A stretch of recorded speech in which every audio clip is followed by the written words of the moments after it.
My name is Hannah Miller. I'm 34, and I always believed Christmas was supposed to bring families closer.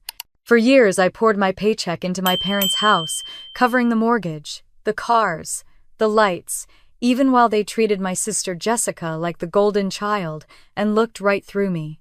I told myself that if I kept giving one holiday, they would finally see me. But last Christmas dinner, instead of gratitude, I was told I wasn't family accused of jealousy and left staring at faces that had turned cold. What would you do if the very people you sacrificed everything for pushed you out on Christmas night?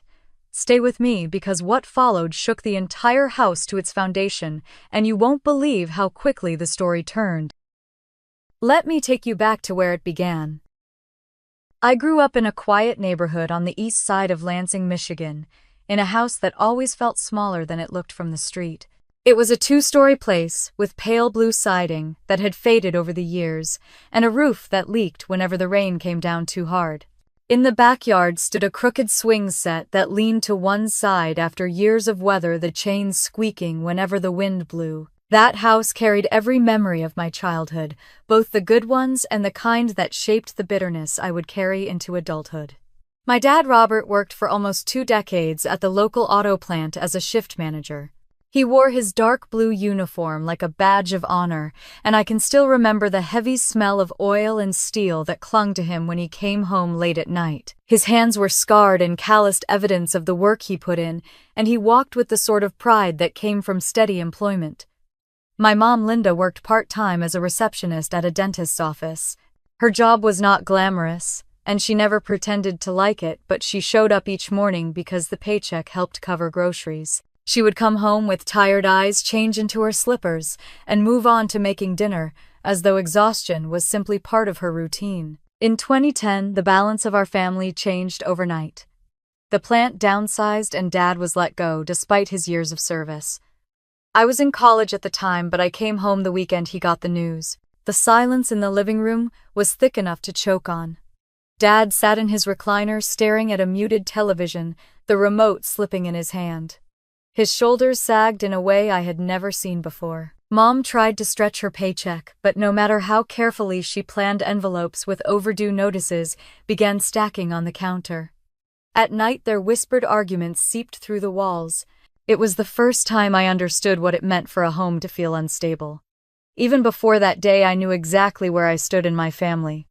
I was the firstborn, the reliable one, the daughter who never caused trouble. I followed the rules, studied hard, and stayed quiet. My younger sister Jessica was 6 years younger than me, and she was the shining star in their eyes.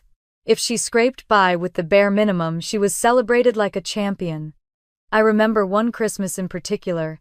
Jessica had just finished the school year with a C average, nothing remarkable. Yet under the tree sat a brand new pink bicycle with a woven basket and shiny ribbons tied to the handlebars. Mom clapped her hands with delight as Jessica squealed and hugged the frame, and Dad knelt down to adjust the training wheels, his face glowing with pride. I stood nearby holding my report card with straight A's, waiting for someone to notice. Dad glanced over, gave me a quick pat on the shoulder, and muttered, "Keep it up, kiddo," before turning back to my sister. That was the moment I learned that doing well would never be enough to make me special in their eyes. It was not just that holiday. Jessica always received more. She got the larger bedroom, even though she was younger. She wore new clothes while mine came from cousins or discount racks. At every school event, Dad's voice boomed from the bleachers whenever Jessica's name was called, even if it was for a participation ribbon. When I walked across the stage to accept an academic award, his applause was polite, almost absent. One afternoon when I was about 10, Jessica came running through the door with a math worksheet scored at 60%. Mom looked at her, kissed her forehead, and told her she had done her best. Then she announced we should go get ice cream to celebrate. That same week, I had placed first in the regional spelling bee, but the ribbon remained folded in my backpack. No one asked about it, so I said nothing. That night, I lay awake, staring at the ceiling fan turning lazily above me, wondering why my best never seemed enough. It was around that time I realized Jessica had learned how to play into her role. She acted as though applause belonged to her by default. She interrupted me at the dinner table, and if I objected, Dad scolded me for being too harsh. Mom often said Jessica was sensitive and needed extra encouragement. I was told I was strong enough to manage without it. As the years passed, nothing changed. Jessica's confidence grew fueled by constant praise, while I became the quiet achiever who knew she would never measure up. I pinned my hopes on the idea that someday my hard work would force them to see me. I thought that when I graduated with honors, they would beam with pride, or that when Jessica failed, they would finally realize the weight I had carried for so long. But recognition never came. When Dad lost his job, the favoritism deepened. Jessica was still in high school, and Mom and Dad poured what little they had into keeping her life comfortable. She went to cheerleading practice, came home to hot meals, and still received spending money. Meanwhile, I was juggling part-time shifts at the campus library and tutoring just to cover my books and meals. I told myself they were doing their best, but deep down I knew the truth. Their best was always reserved for Jessica. Looking back, I can see how that imbalance shaped everything about me. It was not just a phase or a rough patch, it was the foundation of our family. I was the dependable daughter who would always figure things out. Jessica was the fragile star who needed constant support. That truth became the quiet wound I carried into adulthood, the wound that would bleed into every decision I made. It is hard to explain what it feels like to grow up unseen, to know that no matter how much you give, it will never be enough. That knowledge sat in the back of my mind through every success I achieved and every sacrifice I made. And it was the reason why years later at a Christmas dinner that should have been filled with warmth and laughter, the imbalance would finally explode in a way none of us could undo. When I graduated from Michigan State in 2013 with a degree in computer science, I thought I had finally earned my freedom. I had survived 4 years of student loans night shifts at the library, tutoring high school kids and endless cups of coffee just to stay awake. My diploma felt like a ticket to something better, a way to step outside the shadow of my family's expectations. But even with that piece of paper in my hand, I walked across the stage, already carrying the weight of responsibility I knew I could never put down. Those early years were brutal. Rent in East Lansing was high even for a student, and by the time I finished my degree, I had racked up more debt than I liked to admit. My friends celebrated with summer trips and internships in New York or Chicago, but I took extra shifts at a diner on Grand River Avenue, balancing trays of greasy burgers and watery sodas just to scrape together enough to cover interest payments. 2 years later, in 2015, I landed my first real job in Detroit. Midwest FinTech Solutions was a growing company in the heart of downtown, and they offered me a salary that seemed like a fortune compared to what I had been making. I moved into a modest one-bedroom apartment on the east side, bought myself a used Honda Civic, and thought maybe for once in my life I could breathe. For the first time since I was a child, I felt the flicker of pride in my own stability. That was when the phone calls started. At first, Mom would check in with friendly questions. How was work? How did I like the city? Did I meet anyone? Then the tone shifted. She began telling me about late fees piling up, about the roof that needed repair, about how Dad's unemployment checks had run dry. One evening she cried quietly into the receiver about how their car might be repossessed. I sat on the floor of my apartment, staring at my own stack of bills, and felt the guilt rise like smoke in my chest. So I offered to help. At first it was a one-time payment just to catch them up. Then it became a monthly mortgage check, $800 a month. Add $400 for utilities, $600 for the car payment, and suddenly I was covering nearly every major expense they had. By the time I included the smaller things, the family cell phone plan, the internet bill, even streaming services, it totaled almost $30,000 a year. 8 years later, that number would add up to nearly $250,000, money that could have gone into my own retirement fund or toward a down payment on a house, money that could have let me breathe. Instead, it went into the black hole of my parents' household, disappearing with barely a thank you.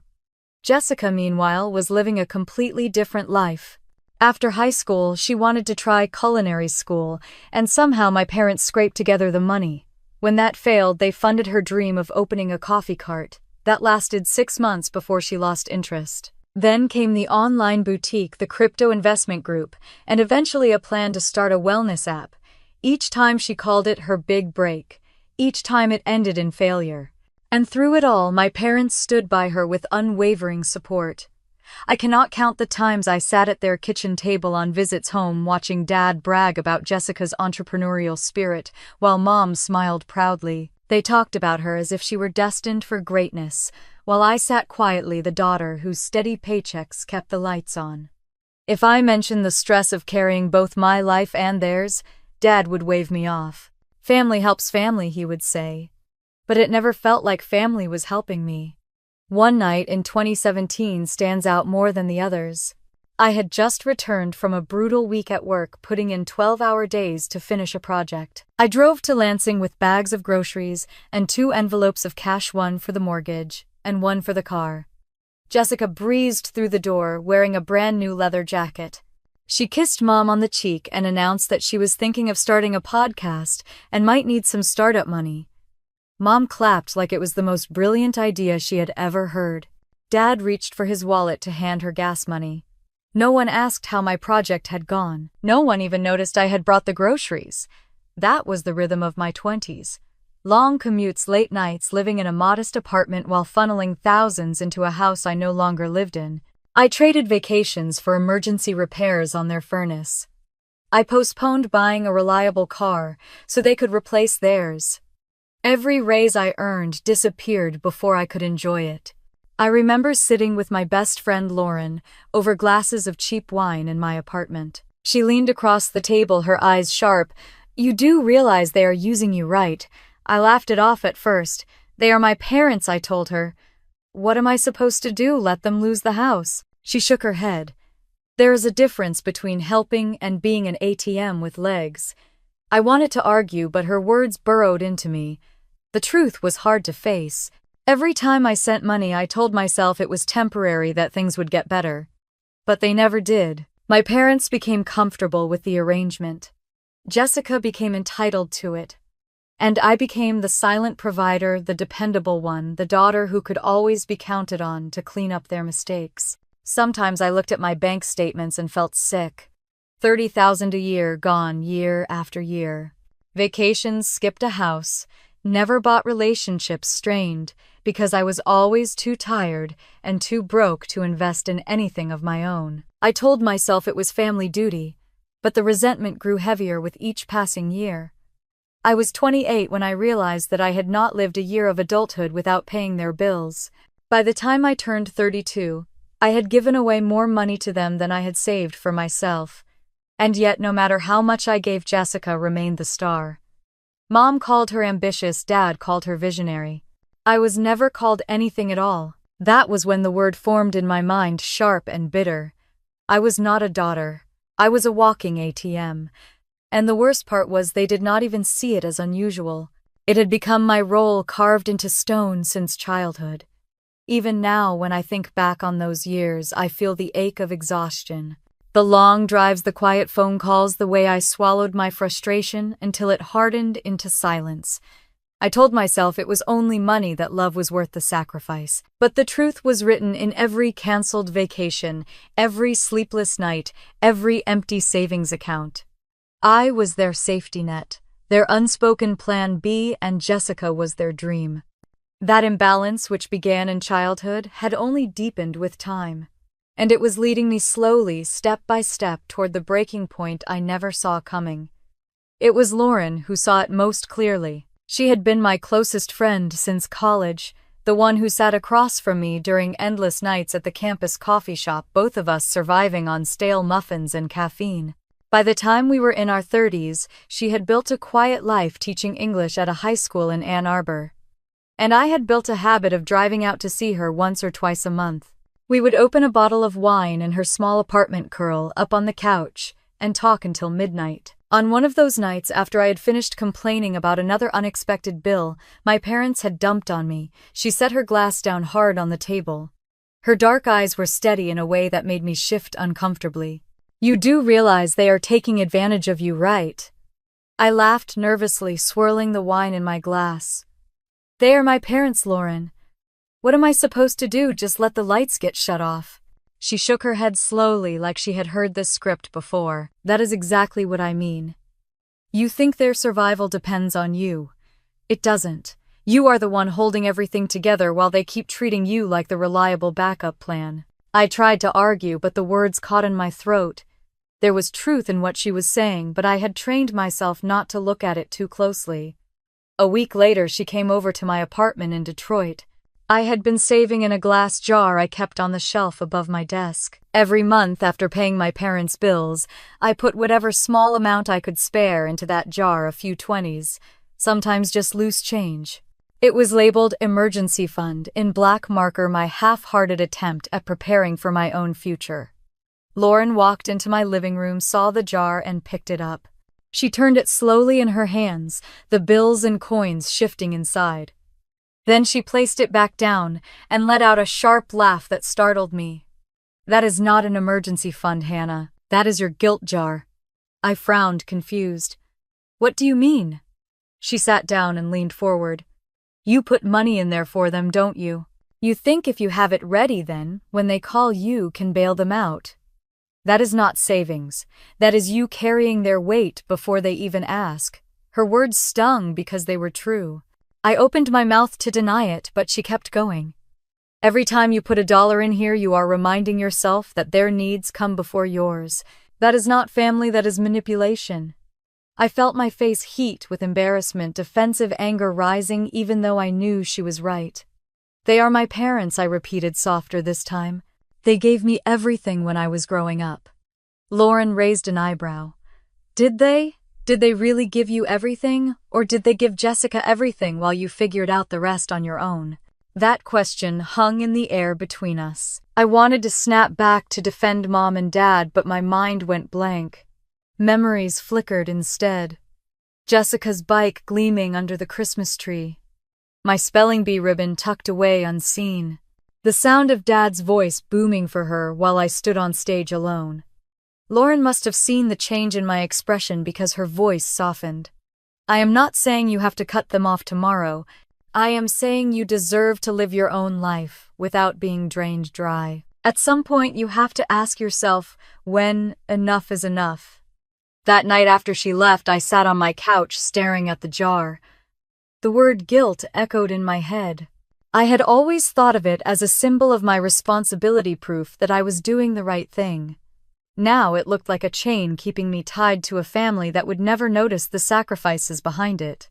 The next morning, Mom called. Her voice was sweet, almost rehearsed. Hannah, honey, the water heater has gone out again. It is freezing in the house. I glanced at the jar as she spoke. I could almost feel Lauren's judgment in the silence of my apartment. I transferred the money anyway, muttering to myself that I would rebuild my savings later. At work that week, my manager congratulated me on a project, praising my leadership. My coworkers clapped lightly, and for a moment I felt the pride I had been chasing all my life. Then my phone buzzed with a text from Jessica. Just got a new leather jacket. You would not believe the deal I found. I knew without asking that Mom or Dad had paid for it.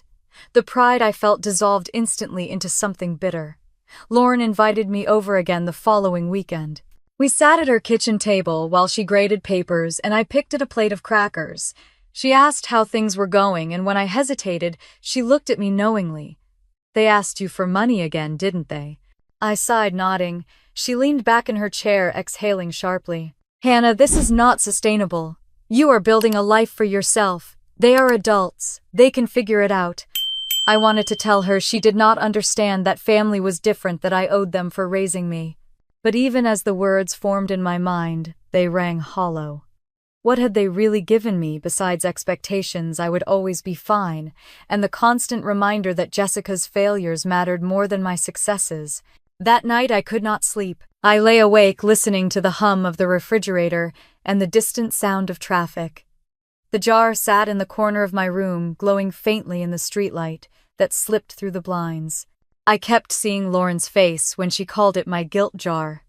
She was right. It was not just about money. It was about a lifetime of being trained to believe that my worth came from what I could provide, not from who I was. For the first time, I wondered what would happen if I stopped. What would happen if the next time Mom called I said no? The thought terrified me. but it also sent a strange ripple of relief through my chest, like opening a window in a stifling room. I turned over and pulled the blanket tighter around me. The question would not go away. Was I truly helping them? Or was I letting myself be used because it was easier than facing the truth? The answer felt too heavy to face, so I closed my eyes and let sleep drag me under, knowing that the doubt had already been planted and that nothing would feel the same again. By the time December rolled around in 2023, I had just finished leading the biggest project of my career. Our team at Midwest FinTech Solutions had delivered a new banking platform ahead of schedule, and the client's feedback was glowing. My manager called me into his office the day before the company holiday party, shook my hand, and said I had leadership potential. There was talk of a promotion in the new year. For the first time in years, I felt like my hard work might finally translate into something tangible for me, not just for the bills I paid on behalf of others. The glow of that moment barely lasted a day before Mom called. Her voice carried that familiar mix of casual and commanding. "Hannah, we have been thinking it might be best if you host Christmas this year. The house feels a little too cramped, and your apartment has such a nice layout." I hesitated with the phone pressed to my ear. My apartment was barely large enough for me and a few friends, but I could already imagine her picking apart every corner if I said no. So I said, "Sure, of course I will handle it." That night I sat at my kitchen table making a list. Turkey, ham, fresh vegetables, pies, good wine, table decorations. Lauren came with me to the grocery store that weekend. We pushed a heavy cart through the aisles while I scanned for organic ingredients and specialty items. My total at the register came to more than $400. I tried not to wince as I swiped my card. Lauren gave me a look as I stacked the bags into the trunk. "You do realize none of them are going to appreciate this, right?" I shrugged, trying to mask the sting of her words. "Maybe this year will be different. It is Christmas after all." For a few days I allowed myself to believe it. I imagined the table set with candles, my parents smiling at the meal, Jessica actually contributing something more than complaints. I poured my hope into cooking, into planning, into arranging my small space into something warm and welcoming. 3 days before Christmas, the phone rang again. Mom's voice was casual, almost dismissive. "We have been thinking, Hannah, it might be better if we just do Christmas here at our place. Aunt Barbara mentioned she wants to see the house again. And you know how your dad prefers being home for the holidays." I sat there staring at the bags of groceries I had already started preparing. "But I have bought everything," I said quietly. "I have been planning for weeks." Mom's answer was simple. "Just bring it all here. It will be cozier anyway." After we hung up, I sat at the kitchen counter in silence. $400 days of planning, all of it brushed aside with one sentence. I wanted to scream, but instead, I went to the fridge, rearranged the containers, and told myself it would be fine. I would carry it all over. I would make it work. At the office that week, my manager stopped by my desk to ask if I was planning to attend the holiday party. I said yes, but inside I was torn. I wanted to go and celebrate with my team, to show my face in front of the executives who might decide my future. At the same time, I was already drowning in lists for Christmas dinner. When the time came, I stayed late in the kitchen, instead prepping side dishes to transport. Lauren called me that night. She could hear the exhaustion in my voice as I told her about Mom's change of plans. "Hannah, this is exactly what I warned you about. They move the line every time." I tried to laugh it off. "It is Christmas, Lauren. I just want it to go smoothly."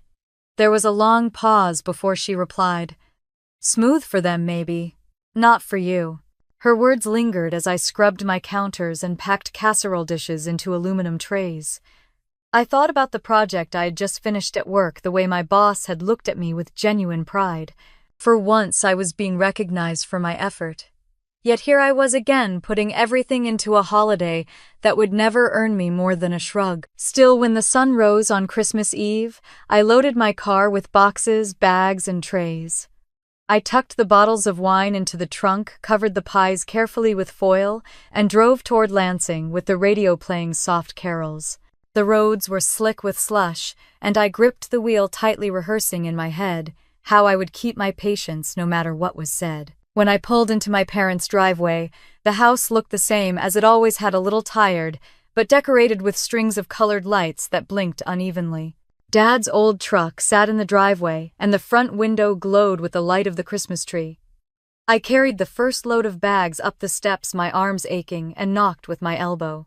Dad opened the door after a long moment, glanced at the bags, and said, "You are blocking the driveway. Jessica will need to park there when she gets here." He stepped aside, not even offering to help. Inside, Mom came out of the kitchen, wiping her hands. Her eyes swept over my sweater dress, and her lips tightened into a smile. "Look at you all dressed up. Some of us have been cooking since 6 this morning." I forced a polite smile and set the bags on the counter. "I brought everything prepped and ready to cook." "The oven is yours," she said already, turning back toward her own pot of stuffing. "You know how your father only likes my recipe." I stood there with my carefully prepared trays and felt the weight of it all. The money, the effort, the time. And yet I said nothing.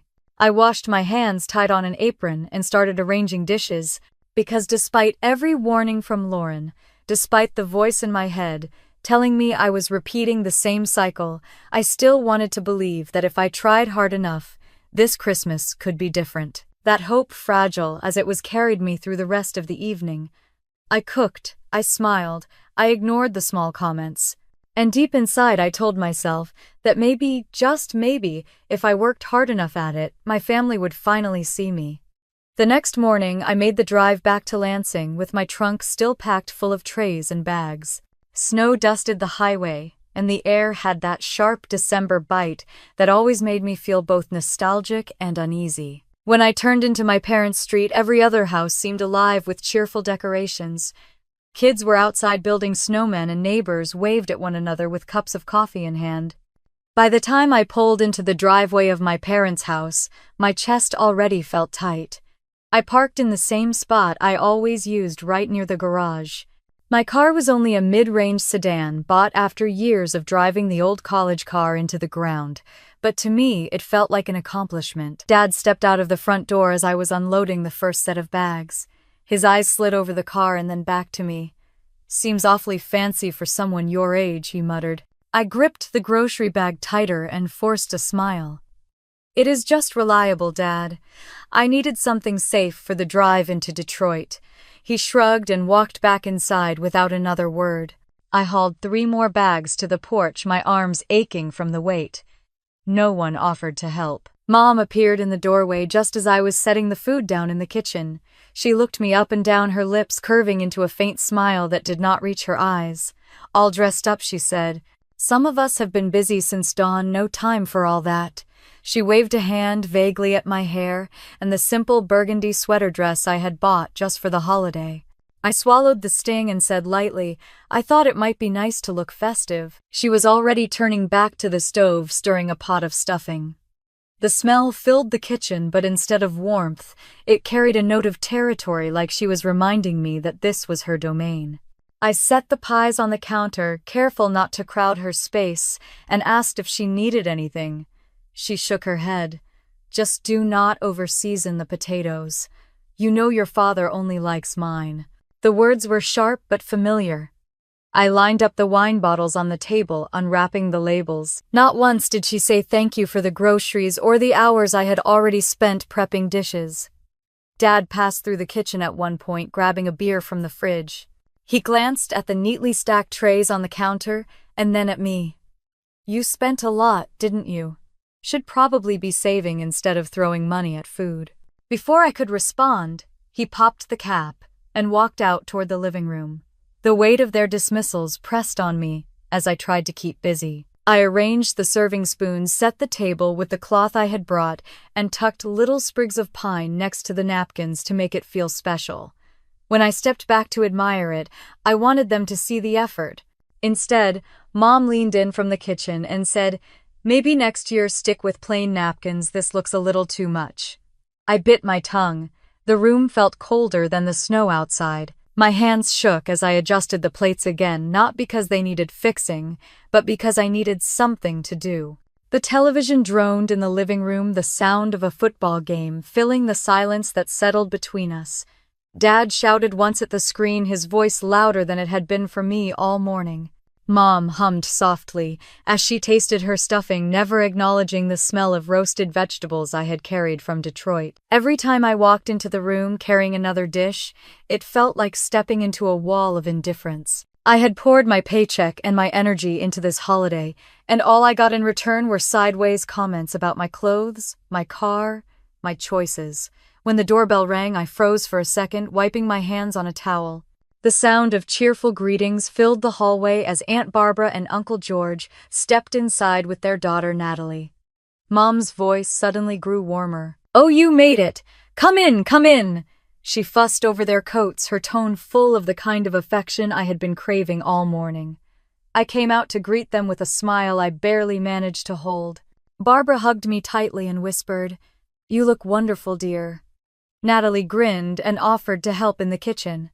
I led her back, grateful for the company. As she chopped celery for me, she whispered under her breath, "Your table looks beautiful." My chest ached with relief at the small acknowledgement. Still, the air in the house remained heavy. Every comment from my parents was another reminder that I was out of place, too polished, too independent, too much. It was as though the more I tried to bring warmth into the house, the more determined they were to keep me cold. By the time I checked the turkey in the oven, my patience was worn thin. I stood with the oven mitts on, staring at the bird browning perfectly, and felt a wave of exhaustion crash over me. I had been smiling for hours, ignoring the sting of their words, pretending not to notice the lack of gratitude. As I closed the oven door, I knew deep down that no amount of effort would ever make them see me differently. The house was full of holiday scents and soft music, but underneath it all lay a tension so thick it was hard to breathe. The celebration had not even begun yet already. The weight of dismissal settled heavy on my shoulders, pressing down harder than I wanted to admit. The front door opened with a rush of cold air, and Jessica's laugh filled the hallway before I even saw her. She arrived nearly an hour late, her boots clicking against the tile, as if the whole evening had been waiting on her. Dad jumped up from his recliner, his face lighting up in a way I had not seen all day. "There she is, the star of the show." Mom hurried in behind him, arms wide, wrapping Jessica in a hug so tight it almost looked desperate. Jessica shook off her coat and tossed her shiny hair over her shoulder. She looked every bit like someone walking into a stage set just for her. Her voice carried as she announced, "Sorry I am late. Had to stop by a friend's to talk about my new business idea." Dad beamed as if she had just revealed a winning lottery ticket. I stood in the kitchen doorway, wiping my hands on a towel, trying to calm the burn rising in my chest. The way they glowed at her arrival was in sharp contrast to the silence that had met me that morning. Jessica dropped her purse on the table and leaned back in a chair, crossing her legs. "So I have been working on something big. A fitness app. It is going to revolutionize home workouts." Dad leaned forward, nodding, as if she were unveiling a masterpiece. "Tell us more, sweetheart." Jessica's eyes sparkled. "I have the concept all mapped out. It just needs funding, maybe $40,000 to get the prototype built and the marketing launched. But once it takes off, it will be huge. People are desperate for fitness solutions at home." Mom clasped her hands, looking at her like she was a visionary. "That sounds incredible, Jess. You always have such ideas." Dad grinned proudly, already convinced of her success. I listened quietly for a moment, my pulse quickening. Then I asked, "What makes it different from the hundreds of apps already on the market? Do you have developers lined up? Have you researched the failure rate in that industry?" Jessica's smile faltered. She waved a hand dismissively. "I am not worried about competition. Mine will have a unique angle. You would not understand, Hannah." I took a slow breath. "I actually work in tech. I know how investors think. You need more than just an idea." Before I could finish, Mom cut in sharply. "Don't ruin Christmas, Hannah. Let your sister share her dream without all the criticism." The room went silent for a moment, the hum of the refrigerator filling the space. I looked at Jessica, who smirked and leaned back in her chair. "You know what your problem is, Hannah. You are so boring. Always safe, always stuck in your little cubicle world. Some of us actually take risks. Her words hit harder than I expected. I thought of the nights I stayed up until 2 in the morning coding the weekend's sacrifice to projects, the money I poured into keeping our parents' home afloat.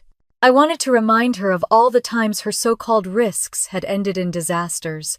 The food truck idea that never got off the ground. The boutique that swallowed thousands of mom and dad's savings. The crypto scheme that left them nearly broke. I could not stop myself. Jess, how many times have you borrowed money and never paid it back? How many projects have you started only to drop them when it got hard? Jessica's face flushed red, her eyes narrowing. That is different. At least I am trying to do something big with my life. You are just jealous. Dad's voice rose from across the room. Enough, Hannah. Don't drag down your sister. Tonight is about family. Family? The words stung like a slap. I bit the inside of my cheek and turned back to the kitchen, forcing myself to stir the potatoes, even though my hands trembled. Behind me, I could hear Jessica laughing again, already spinning her dream, as if my questions had never been asked. Mom's encouraging hums and Dad's booming voice carried through the air, filling the space with their unwavering faith in her. Natalie came in quietly to help me set the table. She glanced at me, her voice low. Don't let her get to you. We all know how it goes. I gave her a tight smile, grateful for her kindness, but too tired to answer. As I placed the silverware carefully beside each plate, I could still hear Jessica in the background describing her app, talking about influencers and sponsorships. Each word was another reminder of the gulf between us, of how she could fail a dozen times and still be praised for dreaming, while I was dismissed for building something real. By the time I lit the candles, the atmosphere had shifted completely. For Mom and Dad, the holiday had truly begun the moment Jessica walked in. For me, the air was heavier than ever, filled with the sharp edge of dismissal and the familiar ache of being the outsider in my own family. The table was finally set, every dish steaming and ready, the silverware shining under the glow of the candles. I carried the last tray of roasted vegetables into the dining room and set it down, my hands trembling only slightly from the weight. Everyone took their seats, with Dad at the head of the table, Jessica right beside him, and Mom across from her. I noticed the placement immediately. I had been left to the far end, wedged between Aunt Barbara and Natalie, as though the work I had poured into this evening was not reason enough to sit near the center of attention. Dad cleared his throat, the room falling silent, except for the crackle of the fireplace. He bowed his head and we all followed. Lord, we thank you for this food, for bringing us together this Christmas, and for the blessing of having Jessica home with us. His voice was strong, deliberate. I lifted my eyes for a second, waiting for my name to follow, for even the faintest acknowledgement that I had been the one to make all of this possible. But it never came. He ended the prayer quickly, and we all murmured amen. As the dishes began to pass around, Jessica picked up her fork with a flourish, like the night was hers alone. She leaned forward, excitement lighting up her face. So I have something I need to share with everyone. She dabbed her lips with a napkin and launched into her pitch. It is a fitness app unlike anything on the market.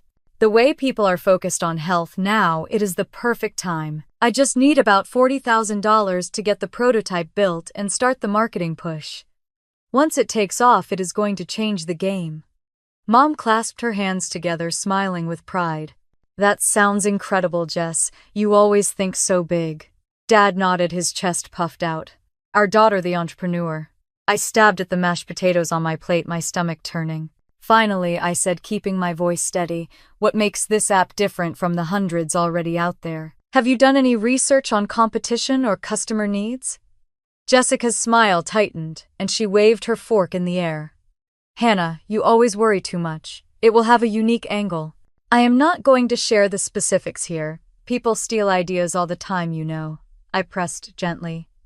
Investors will need more than just an idea. They will want numbers-proof strategy. Mom cut in sharply, her voice edged with warning. Don't ruin Christmas with all your negativity.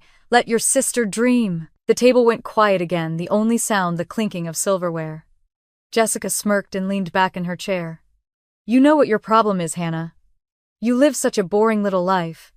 Safe jobs, safe choices. You are too afraid to take risks, and that is why you will never do anything extraordinary." Her words stung not because I believed them, but because they echoed the very thing my parents had always implied. I thought of the long nights I had spent coding the projects I had led, the sacrifices I had made. I thought of the bills I paid month after month to keep this very house standing. My blood pulsed hot in my ears. I set down my fork and looked directly at Jessica. "Do you want to talk about risks? How many times have you borrowed money and never paid it back? How many ventures have you started and abandoned when it got too hard? The food truck, the boutique, the crypto scheme. All disasters. All funded by Mom and Dad, and when that wasn't enough, by me." Jessica flushed crimson, her eyes darting toward Mom and Dad. "That's different. At least I am brave enough to try. You just hide behind your paycheck." Dad's voice thundered from the head of the table. "Enough. Stop tearing your sister down." I took a slow breath, my voice calmer than I felt. "I am not tearing anyone down. I am telling the truth. For 8 years I have been paying for this house to stand. $800 a month for the mortgage. $400 for utilities. $600 for car payments. Add insurance, phones, internet streaming, and emergencies. Every year nearly $30,000 gone. Over 8 years, that is close to $250,000. Forks froze halfway to mouths. Aunt Barbara's eyes widened, and Uncle George leaned back in his chair, stunned. Natalie stared at me as if hearing all of this for the first time. Jessica opened her mouth, but no words came. Mom's face drained of color, her hand shaking as she set down her glass of wine. Dad slammed his fist against the table so hard the plates rattled. "You think paying bills makes you family. It doesn't. Family is about loyalty, not money. Get out." The words hit harder than the sound of his fist. My own father shouting at me to leave the home I had been quietly supporting all these years. I swallowed hard, feeling the room spin. Mom leaned closer, her voice sharp but quiet, meant for me alone. "You are just jealous of your sister. You always have been." That was the knife twisting deeper. After all the sleepless nights, the missed vacations, the financial sacrifices, that was how she defined me. Jealous. I pushed my chair back slowly, the legs scraping against the floor. My hands were steady now, though my chest burned with the weight of every unspoken word. "Fine. If that is how you feel, then let her pay the $8,600. Gasps rippled across the table. Jessica's face turned scarlet. She looked to our parents, desperate for them to shield her. Dad glared at me, but the fury in his eyes no longer scared me. Aunt Barbara reached out as if to say something, but stopped herself.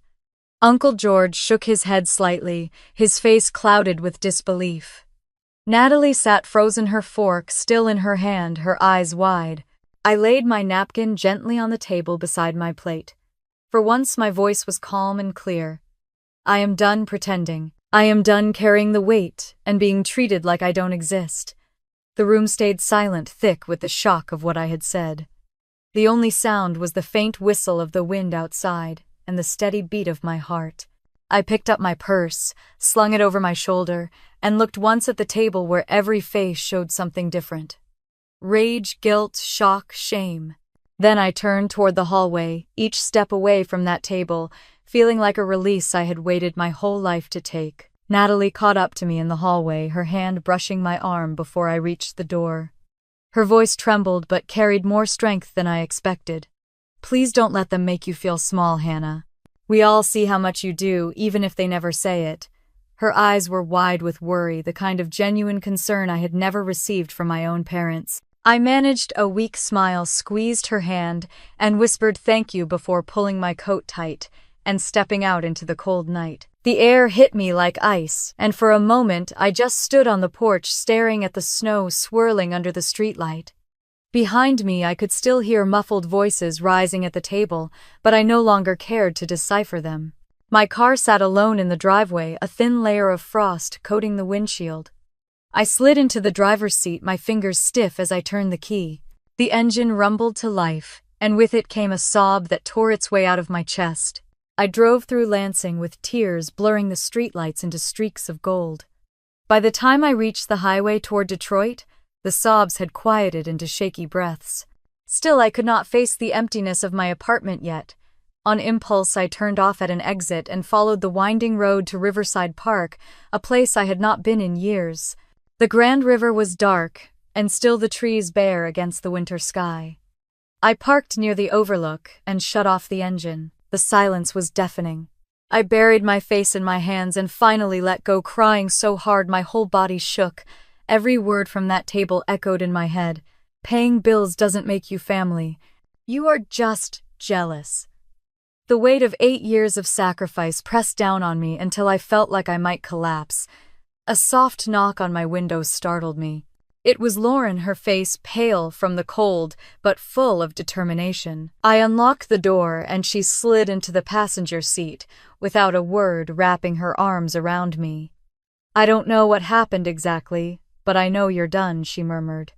"You can't keep letting them bleed you dry." I wiped my eyes and told her everything. The prayer that never mentioned me. The app pitch. The outburst. The moment Dad screamed at me to leave. Lauren listened without interrupting, her hand steady on my arm. When I finished, she exhaled slowly. "Hannah, it is time. You have carried them long enough. They disowned you tonight. You have to let them live without you." Her words settled into me with a clarity I had never allowed before. I thought about my apartment, about the jar on the shelf that Lauren had once called my guilt jar. I thought about every bill that had been drafted from my account, every emergency I had solved while they praised Jessica for her dreams. I opened my laptop right there in the car, the screen glowing in the dark. My fingers flew across the keys as I pulled up my records. Mortgage $800 a month, utilities $400, car payments $600, insurance $180, phones $120, internet and cable $150, streaming $45, emergency extras $200. I typed the totals and added them line by line. The number stared back at me, cold and undeniable. Nearly $30,000 a year. Over 8 years, close to $250,000. My hands trembled as I read it again and again. I could have bought a house with that money. I could have built an investment portfolio. I could have built a future. Instead, I had built nothing but their comfort, and in return I was told I did not belong. Lauren leaned closer, her voice low but steady. "This is your proof. This is everything you have done. It's time to stop." I closed my eyes, letting the number burn itself into my mind. For years I had equated sacrifice with love, thinking if I gave enough one day they would finally see me. But love was never returned, only expectation. When I opened my eyes again, the tears had dried. My chest still hurt, but beneath the pain was something new. Resolve. For the first time, I was not just mourning what I had lost. I was beginning to see the shape of what I could reclaim. I shut the laptop gently and rested my hands on it. "I am done," I whispered, more to myself than to Lauren. "This ends now." Lauren nodded, her eyes soft with pride. "Good. It is time you took back your life." We sat in silence for a while, the river stretching dark and endless before us, the cold seeping through the windows.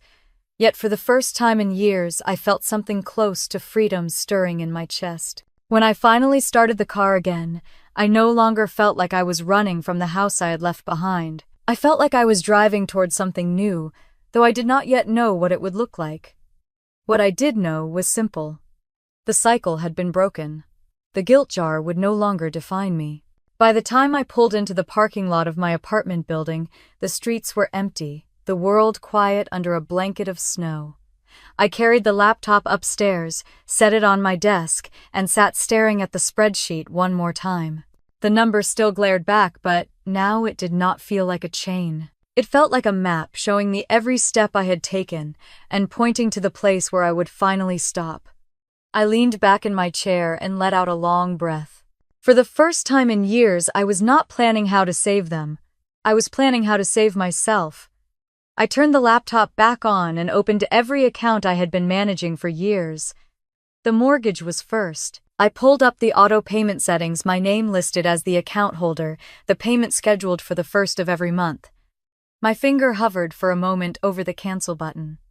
Then I clicked. A confirmation screen appeared asking if I was sure. I pressed yes. The weight that left my chest was immediate. Next came the utilities. Electric, water, gas. All of them linked to my debit card, all of them quietly draining me month after month. I removed my information, typed in Dad's full name, and forwarded the login details to his email. The confirmation message told me billing responsibility had been transferred. I imagined their faces when the next statement arrived. The car loans were harder. I remembered the night I signed the first payment, telling myself it was temporary. I remembered Dad handing Jessica the keys like he had earned them himself, while I stood in the doorway with empty hands. Now I stared at the account balance, my name tied to both vehicles. With a steady breath, I called the lender, waded through the automated prompts, and finally reached a representative. I explained calmly that I would no longer be responsible and that the payments must revert to Robert and Linda Miller. She confirmed my request and promised paperwork would be mailed. When I hung up, my palms were damp, but my heart felt steady. Insurance was next. Auto, home, medical. Every policy tied to my accounts. I pulled each one up line by line and sent official cancellation notices. I copied Mom on the emails with a short note. You are now responsible for these premiums. I will not be renewing coverage. Then came the family cell phone plan. That one made me laugh bitterly. For years they had complained about the bill while refusing to drop Jessica's newest iPhone upgrade.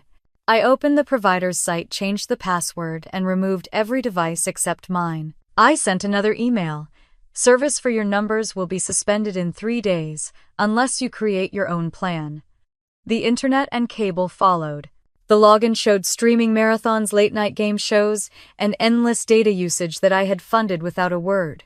I deleted my card and removed their devices. For the first time in 8 years, their Wi-Fi would not be mine to provide. Finally, I turned to the home security system. That one had been my idea after a neighbor's break-in 2 winters ago.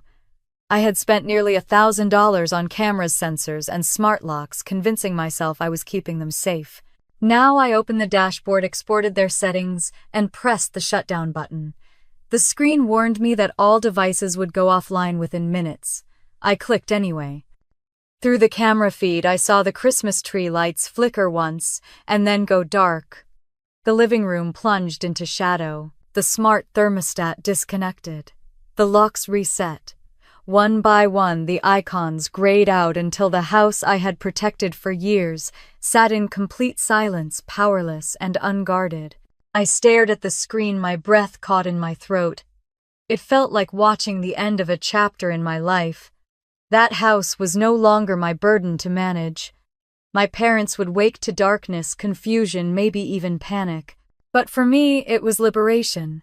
The clock read nearly midnight when I finally closed the laptop. My apartment was quiet, but not the suffocating quiet I had felt so many times before. This quiet felt earned. I poured myself a glass of water, sat by the window, and watched the snow falling steadily under the street lamps.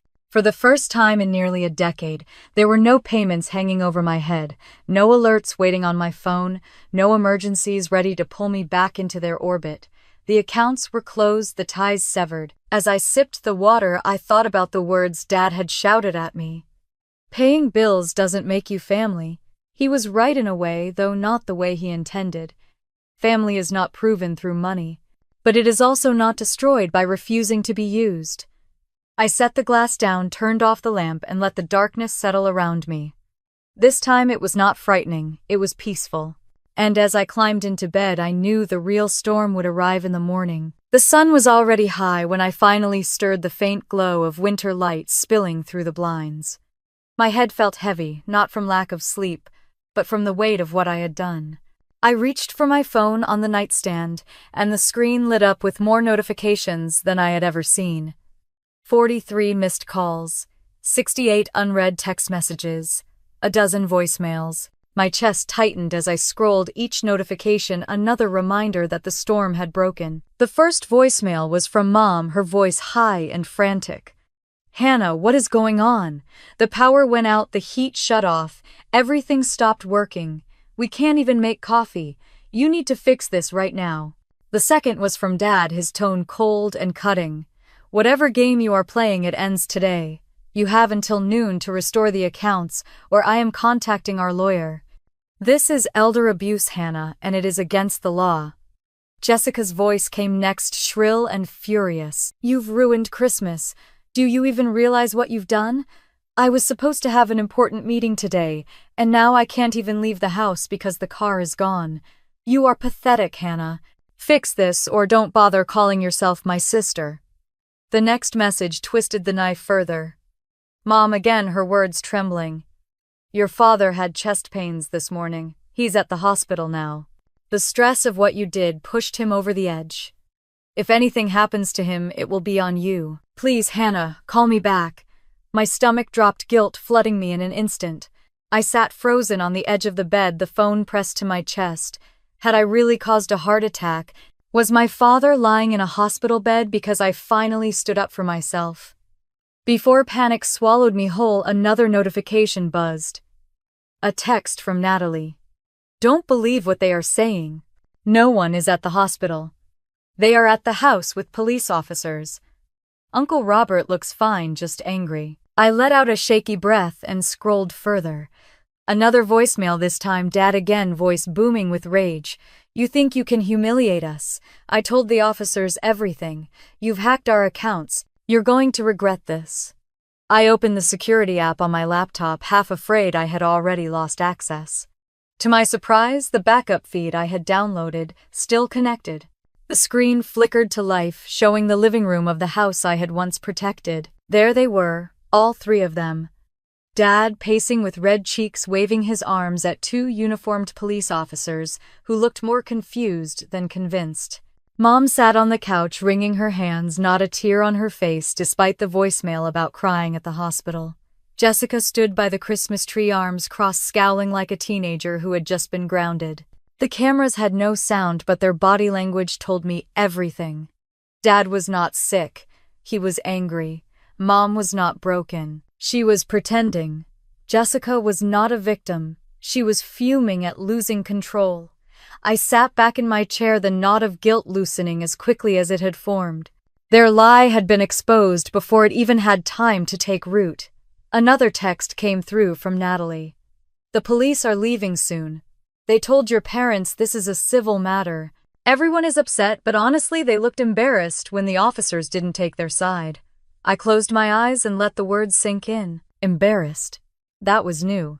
For years, they had hidden behind me, behind the comfort I provided, behind the image of a perfect family. But now the curtain had been pulled back. The neighbors would see the police cars.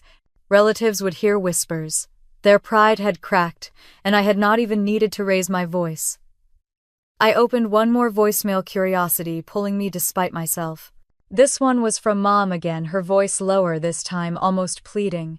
Hannah, please. The mortgage company called. They said the payment was canceled. What are we supposed to do? We don't have that kind of money. Just come over, talk this out. We can fix this as a family. Family. The word no longer stung. It rang hollow, stripped of the power it once had over me. I set the phone down, letting it buzz again with another call I did not answer. For the first time in years, their chaos was not mine to manage. The lies, the threats, the dramatics. They could keep all of it. I turned back to the laptop, the frozen feed, still showing the darkened living room. The Christmas tree lights were off, the house wrapped in shadows. It was more than a technical shutdown. It was a symbol. The control they had over me, the expectation, the guilt had gone out just as suddenly as those lights. The storm had come exactly as I had expected, but for the first time I was standing on the outside of it, watching rather than drowning.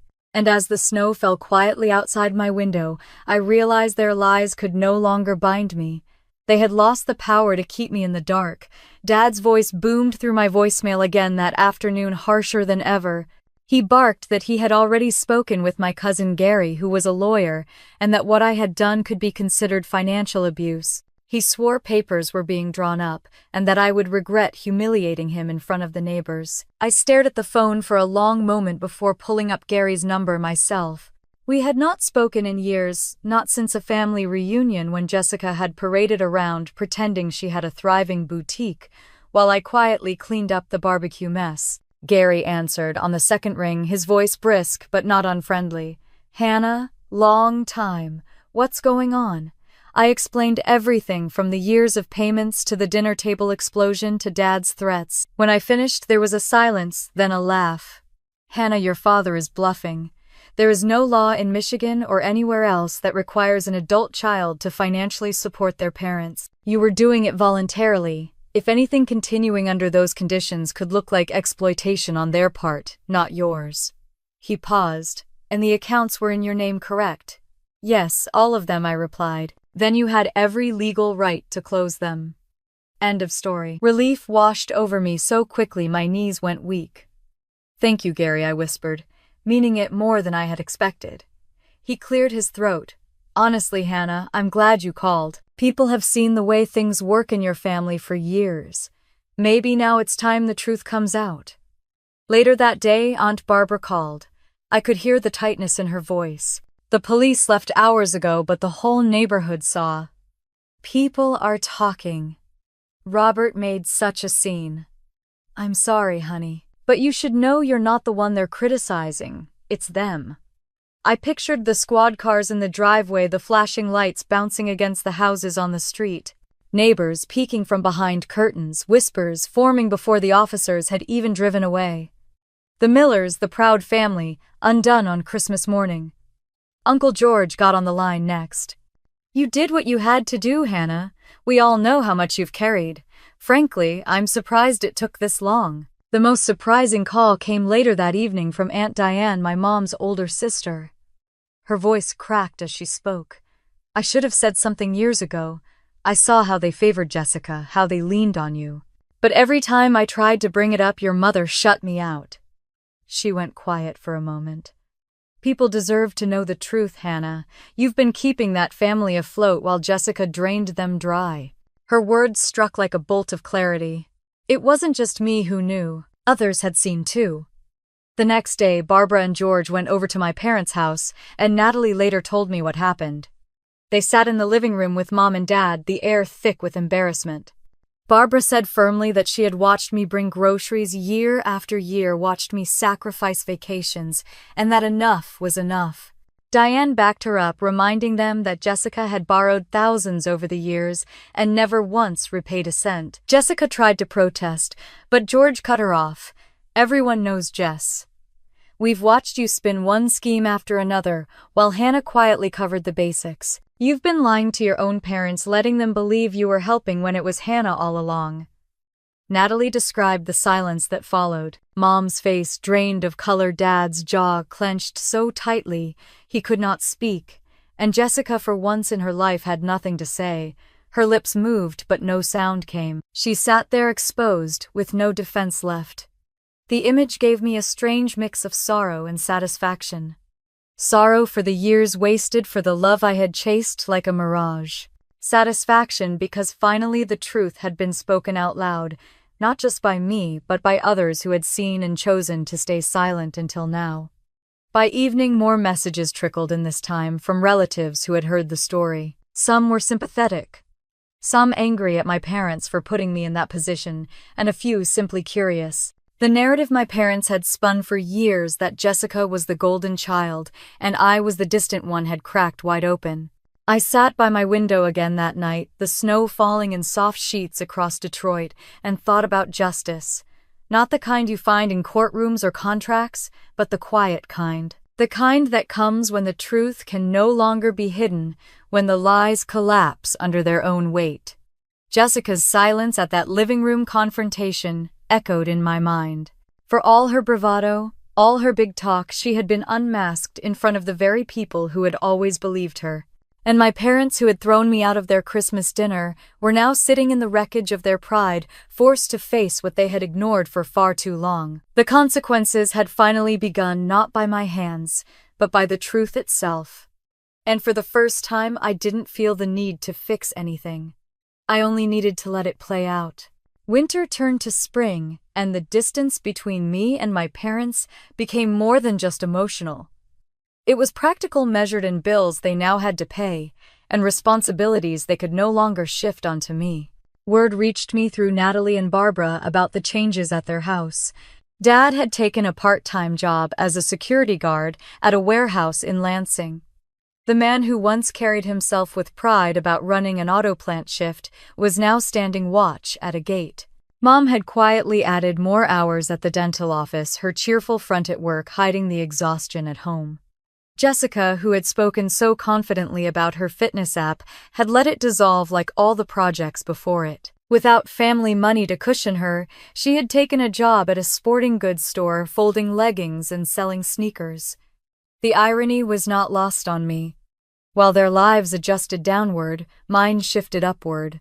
At the fintech company in Detroit, my team's successful project earned me more recognition than I had ever expected.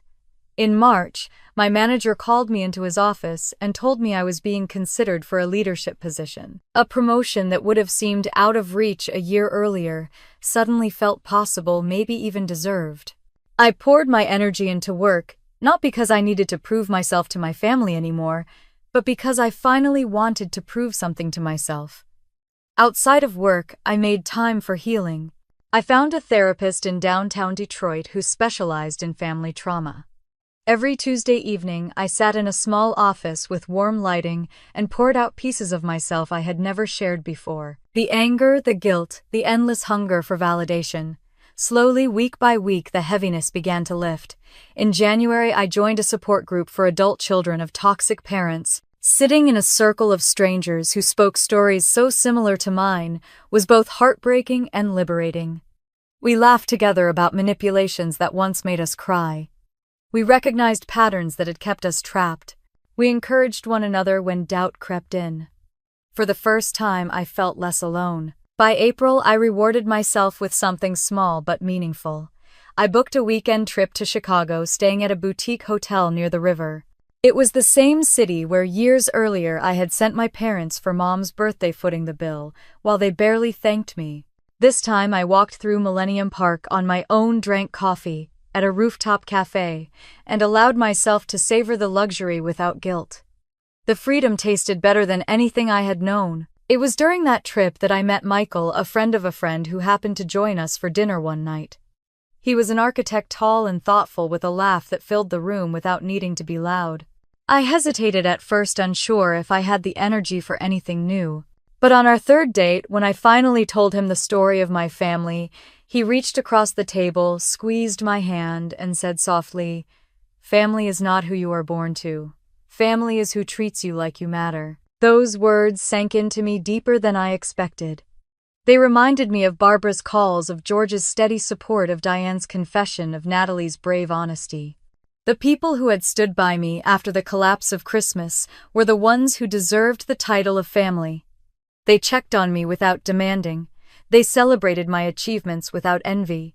They loved me without conditions. Months later, I still heard occasional whispers of my parents' struggles. They had sold the old house and moved into a modest rental. Dad complained often, but he kept working.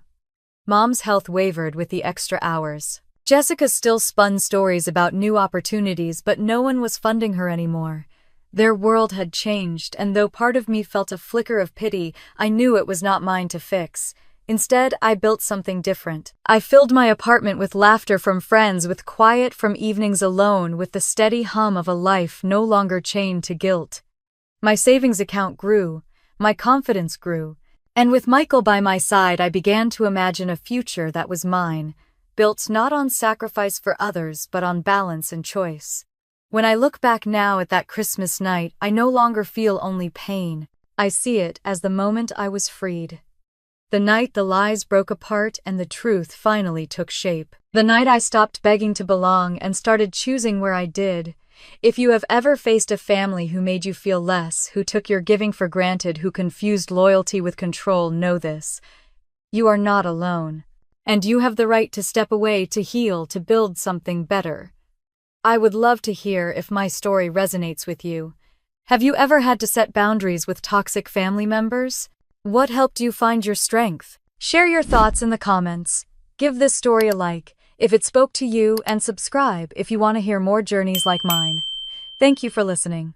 Take care of yourself, and remember, Real family is not defined by obligation. Real family is who treats you like you matter.